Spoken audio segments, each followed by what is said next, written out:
Fala pessoal, tudo bem? Mantendo aqui a nossa promessa de trazer os celulares que estão valendo a pena comprar, esse mês eu tentei ao máximo encontrar aqueles que estão com preço reduzido.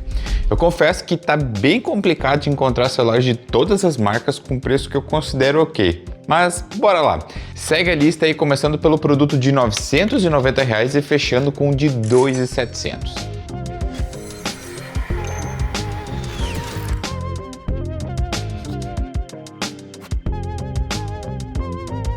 O Oppo A6X é aquele tipo de celular bem básico, mas honesto. Ele não tenta competir com os intermediários e nem quer parecer mais caro do que é. A proposta dele aqui é funcionar na maior parte do tempo.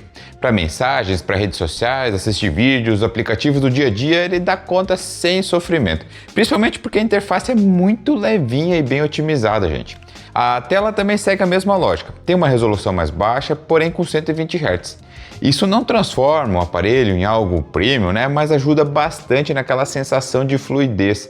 A gente prefere realmente ver, né, um celular com menos travamentos do que mais resolução. Eu, pelo menos, sim. A rolagem de aplicativos, por exemplo, fica muito agradável. É o que disse antes, é mais conforto visual do que qualidade de imagem propriamente dita. No desempenho, ele abre aplicativos, alterna as tarefas e roda coisas comuns, sem travamentos, mas jogos pesados não é a praia dele.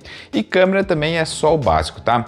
Mas para quem usa WhatsApp, navegador, YouTube, os aplicativos de banco, a experiência é muito boa, eu gostei. Agora, o motivo real para considerar o A6X é a bateria, são 6.500 mAh. Dentro do preço dele, ela é simplesmente fora da curva. A autonomia medida pelo nosso teste foi de consumo de 70% durante 8 horas de uso intenso. E realmente, então, se você está procurando um celular para o dia a dia, com uso pesado e longe da tomada, esse é o cara. E isso muda completamente a experiência, por exemplo, de quem trabalha fora, né? Sei lá, um motorista de aplicativo, ou os motoboys, ou então mesmo o seu pai que odeia ficar carregando o celular todo dia. O A6X é um celular então que não quer impressionar ninguém, e sim para resolver a vida de quem precisa. Ele é praticamente ok em tudo, mas extremamente bom em autonomia. E pelo preço que custa, R$ 989 no lançamento, está assim valendo a pena e é a minha indicação até R$ 1.000. O A17 5G é para mim a porta de entrada da Samsung. Eu sei que muita gente compra ainda celulares mais em conta que ele da própria Samsung, tipo o A06 ou o A07, que são produtos que cumprem o seu papel por serem mais baratos que R$ 1.000, né? Mas a ideia aqui é você ter um produto para não se incomodar por pelo menos 2 ou 3 anos, tá? E por isso que o A17 é para mim a porta de entrada da Samsung. E compra ele sempre que tiver abaixo de R$ 1.200. Provavelmente você vai encontrar isso na versão de 128 GB, tá? Ele tem um bom acabamento, tem suporte a 5G, NFC para pagamentos por aproximação e até eSIM, coisas que a gente usa realmente no dia a dia. Ou seja, ele não é um aparelho assim muito chamativo, tá? Mas ele é completo em conectividade, algo que importa hoje, né? A tela segue sendo um padrão bem legal da Samsung, principalmente para um celular baratinho, tá? Ele tem AMOLED com boas cores e resolução Full HD. Não é a tela mais brilhante nem a mais fluida da categoria, porém ainda assim entrega uma experiência bem confortável para você assistir vídeos, né? Principalmente se tratando de uma tela OLED. A marca continua sabendo lidar bem com as cores, tá? Então, mesmo sendo simples no papel, acaba sendo bem agradável na prática. Nas câmeras acontece algo bem parecido. Ele não traz os sensores que impressionam, mas a câmera principal costuma acertar muito nas cores e contraste, especialmente em fotos de pessoas para redes sociais. Já as selfies ficam melhores ainda e prontas para postar nas redes sociais também, sem precisar editar muito. Para quem só quer registrar momentos do dia a dia, cumpre bem o papel. E o desempenho é suficiente para o dia a dia. Conversas, aplicativos bancários, YouTube, tudo que usa esses aplicativos comuns vão funcionar sem dor de cabeça, principalmente nas versões com mais gigas de memória RAM. Ele não é um aparelho pensado para jogos pesados. A ideia aqui é estabilidade para as tarefas comuns e não velocidade performática, mas claro, dá para jogar sim. Por isso o motivo para comprar o A17 é bem simples. Ele não tem nada que se destaca assim excepcionalmente bem, né? Mas também não fica devendo no essencial. O grande avanço dele em relação ao primeiro da lista é contar com uma tela AMOLED, além de um sistema que vai atualizar até 2031. Agora, um celular que estava apagado na nossa memória, mas muita gente sempre lembra dele nos comentários, é o Moto G75. E confesso que é bem complicado de encontrar ele, mas parece que voltaram algumas unidades em estoque, eu deixei link aí na descrição. É um celular que, a meu ver, por R$ 1.400 está valendo muito a pena. Ele tem certificação militar, proteção contra água, algo que, com essas duas certificações aí, é bem difícil de encontrar na faixa de preço. É o tipo de celular para quem derruba, molha ou usa muito fora de casa. A tela é um padrão LCD, painel com qualidade um pouquinho inferior ao OLED presente no A17 que eu mostrei antes, tá? Mas tem fluidez de 120 Hz e cores que me agradaram ao utilizar.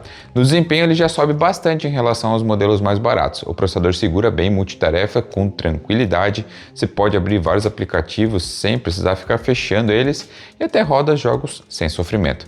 Não é um celular focado em performance máxima, mas naquele nível que você não precisa ficar esperando o aparelho pensar para daí responder, né? As câmeras também me surpreenderam para a categoria de intermediário de entrada ou básico superior, uma coisa assim, né? A principal entrega fotos bem definidas, mas foram as selfies que me destacaram bastante, ficando acima da média dos celulares nessa faixa de preço. Não é um câmera fone, porém já serve para registrar viagem, redes sociais e momentos do dia a dia sem passar vergonha, parecendo ser aquele celular baratinho, sabe? E o conjunto fecha com uma bateria padrão de 5.000 mAh que aguenta o dia inteiro de uso pesado, então o motivo para comprar ele é bem claro. É um celular resistente, equilibrado e confiável, né? É um celular pensado para durar. Lembrando, ele foi o pioneiro da linha Moto G a ter 5 anos de atualizações garantidas pela Motorola. Outro celular da Motorola da nossa lista é o G86 e ele entra como um intermediário que a Motorola finalmente fez do jeito certo. É um celular pensado para o uso completo, né? Uma construção bem resolvida, bateria forte e um desempenho que não passa vergonha. Ele é ideal para você comprar na casa dos R$ 1.700 para a versão com 256 GB. O ponto que mais me chamou a atenção dele foi durabilidade. A Motorola não economizou nas proteções. A gente conta aqui com IP68 e IP69, aquele que dá para submergir a água e também ele é resistente a jatos de alta pressão. Além disso, conta também com certificação militar e ainda Gorilla Glass 7i na tela. Traduzindo, é um celular para quem quer tranquilidade. Chuva, respingo, poeira, acidente bobo no dia a dia de deixar ele cair ou cair dentro da piscina, ele aguenta tudo. É o melhor em proteções nessa faixa de preço. Na tela, ele já dá um salto enorme, presta atenção. É uma tela POLED com 120 Hz, mas agora com brilho muito mais alto e resolução 1.5K. Deixa tudo mais nítido, texto, as redes sociais, os vídeos, é tudo com aquela sensação de tela de celular mais caro. O grande destaque de quando eu testei eles ficam pelas câmeras. Nunca eu tinha tirado fotos tão boas com o Moto G. Mesmo mantendo o conjunto mais simples, com apenas duas lentes, né, principal e ultra-wide, o que mudou foi no software. O pós-processamento que a Motorola empregou aqui evoluiu bastante, as fotos ficam bem mais consistentes, com a boa nitidez e resultados fortes, especialmente nos ambientes mais difíceis, aqueles com pouca luz. Por falar em pouca luz, a selfie ficou muito bem também, até inclusive à noite, com cores equilibradas e aquele menos amarelado que a gente via em alguns celulares antecessores e até mesmo em concorrentes. E para fechar o pacote, esse cara tem uma bateria que durou bem no nosso teste e o desempenho finalmente subiu de nível por aqui, é um Dimensity 7300. No uso comum para multitarefa, aplicativos pesados, câmera, rede social, ele é tudo muito ágil, tá? Além disso, ele vem com um carregador de 33 watts na caixa que carrega ele em pouco mais de 1 hora. Então o motivo para você comprar o Moto G86 por R$ 1.700 é bem direto. É um intermediário muito equilibrado com a tela acima da média e proteções de verdade e bateria que aguenta o dia inteiro. Ah, a Motorola garante 3 anos de atualização de sistema para esse modelo, tá? Não esqueça. Algumas coisas o A56 tem pior que o Moto G86 e a tela é uma delas, tá? Mas para quem procura performance melhor, o celular da Samsung é muito melhor. O painel AMOLED de 120 Hz ganhou mais brilho que o antecessor e fica bem mais fácil de utilizar ele na rua, principalmente sob sol forte. A resolução é Full HD e cores ajustadas, padrão OLED que a gente costuma ver nas telas da Samsung. Eu falei que a tela do Moto G é melhor, mas não que a da Samsung seja ruim. A construção e design do Samsung A continuam a ser um grande diferencial, né? Mas esse ano, tipo a Poco e a Motorola também alcançaram ela. Mesmo assim, a gente tem um aparelho feito com materiais premium, por exemplo, vidro na parte da frente e atrás e alumínio na carcaça, além de certificação contra água IP67. O grande salto em relação ao Moto G86, que eu falei antes, é performance. O Exynos, por mais que muitos se queixem, deixou o sistema bem mais rápido e ágil. Abre aplicativo sem engasgo e segura multitarefa com folga, tá? Esse é um celular que já entra para a categoria acima dos intermediários básicos. Ele dá para jogar com folga, editar fotos e vídeos, usar aplicativos pesados sem aquela sensação de limite constante. Nas câmeras, a Samsung manteve um conjunto conhecido, né, mas refinou o pós-processamento de novo. As fotos continuam boas, principalmente à noite, gente. E as selfies melhoraram ainda mesmo com menos resolução no papel do que o seu antecessor. Ele não é o mais chamativo em números, mas é consistente em tudo. Para fechar o pacote, a bateria aguenta um dia inteiro de uso pesado e o sistema tem um dos maiores tempos de atualização da categoria, são 6 anos. Então o motivo para comprar ele até R$ 1.800 é simples, é o mais equilibrado da lista. Boa tela, bom desempenho, câmeras confiáveis e longevidade. O X7 Pro entra na lista como celular para quem quer desempenho acima de tudo, tá? Mas sem pagar o preço de um topo de linha. Ele já parte para um nível diferente de outros aqui, é praticamente um intermediário premium focado em potência. Mesmo assim, ele não deixa várias coisas de lado. É o primeiro Poco X a vir com proteção contra água de verdade, aquela IP68, algo que estava faltando nas gerações antecessoras. A tela acompanha esse posicionamento também. A gente tem aqui um painel AMOLED muito brilhante e nítido, então serve tanto para você jogar quanto para assistir vídeos e uso externo sem esforço. É aquela tela que você bate o olho e percebe: nossa, esse celular aqui está acima da média. Só que o grande destaque dele, eu já falei, é performance. O processador aqui entra em outro território de celular quase topo de linha. Ele abre qualquer aplicativo instantaneamente, mas são nos jogos pesados que ele roda tudo com folga. Diferente de outros intermediários, ele não parece ter limite. Você simplesmente usa sem precisar reduzir qualidade ou ficar esperando a tela para carregar. E a bateria? Nossa, gente, ela dura bastante mesmo em uso intenso e quando acaba o carregador é extremamente rápido. Em pouco tempo você já tem carga suficiente de novo para rodar um dia inteiro de uso, o que muda muito a rotina para quem costuma jogar, né? Coloca ali para carregar ele e já está prontinho de novo. E por isso o motivo para comprar o Poco X7 Pro até 2.200 é bem claro. É um aparelho que prioriza potência, velocidade máxima acima de qualquer outra coisa, mas ainda é uma tela ótima e excelente autonomia. O Galaxy S25 FE entra na lista como, digamos, porta de entrada no mundo dos topo de linha da Samsung sem precisar pagar preço de um outro, né? Eu tava comparando ele com o S24 base, porque eu pensei talvez em colocar esse celular, mas o S25 FE vence ele em vários quesitos e custa menos. Eu acho que até o concorrente direto dele é o S24 Plus. É praticamente um irmão gêmeo. Ele carrega o DNA da linha principal, tem construção em vidro e alumínio, né? Certificação IP68 contra água e poeira e um acabamento realmente muito bom.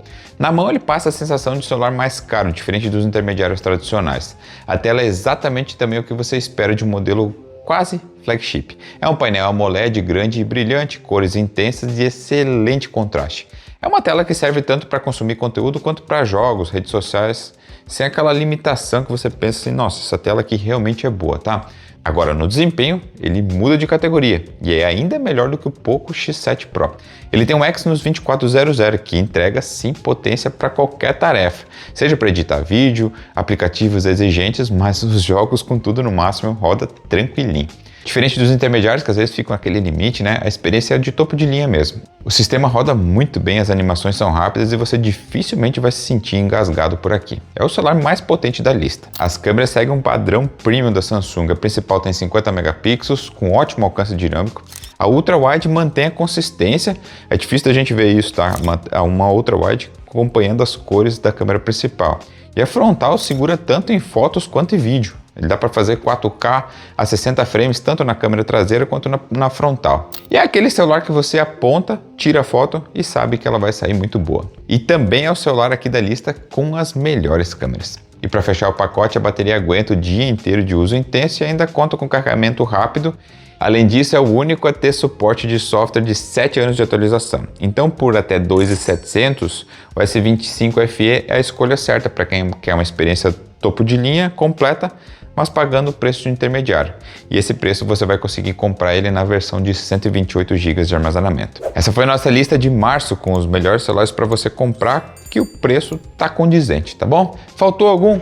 Deixa aí nos comentários, quero saber, que talvez para próximo mês ele entre na nossa lista. Um grande abraço e até lá!